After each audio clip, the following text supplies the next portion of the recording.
Brother, disappointed. My name's Dr. Sean Brooks, PhD, Oxford. I have 48 publications, including 23 books. I've studied health, medicine, anatomy, and physiology for approximately 21 years. Dr. Robert Malone, who created the messenger RNA vaccine, has said no one should ever take these jabs ever, under any circumstance whatsoever. He created it, and he says don't ever do it. So let me explain what's going to happen to the people who have taken it. The people who have taken it are going to die in the next 6 months to 3 to 5 years for 3 reasons. Number one, you have dramatically decreased your own immune system by 35%. The first jab did it by at least 15. The second did it by 35 now. If you take any booster shot, you will die. That's it. You take a flu shot in the future, you will die. The second reason, antibody-dependent enhancement. Antibody-dependent enhancement is what is happening with these jabs with everybody who has taken them. Unless, of course, you've taken a placebo, but there's no way that you would know that. So given that fact, antibody-dependent enhancement tricks the entire body into believing that the cell that's eating the pathogen is eating it when it isn't. It ends up leading to what's called a cytokine storm, which causes organ failure. That will cause your death, and there's no stopping that. No amount of drugs will stop that. The third thing, blood clotting.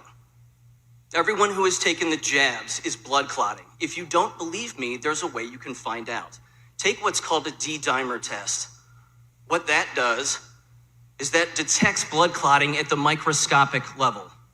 They're cutting full blood clots out of people right now. As I'm talking to you, millions have died from the jabs.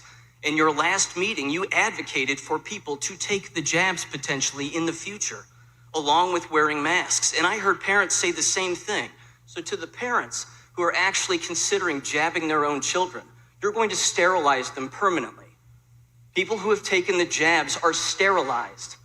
80% of women who have been jabbed have lost their children in the first trimester.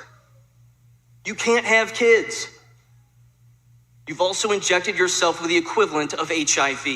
You can now no longer breastfeed, donate blood, donate organs, donate blood plasma, nor bone marrow. If you don't believe me, try to donate blood and blood plasma and find out what happens. You will be denied, unless of course you live in California, in which case they're allowing people to donate toxic blood with spike proteins in it. The jabs create spike proteins. They're in the jabs themselves, and they create it by snapping your RNA in half. You are no longer a human anymore. You are something else, and you are susceptible to countless diseases. Now, here's what's going to happen in the future very quickly. So you have 15 seconds. Great. I don't know what percentage of your staff has taken the jabs, but your school is going to close. You will not stay open. You will close because they will fall ill and they will die.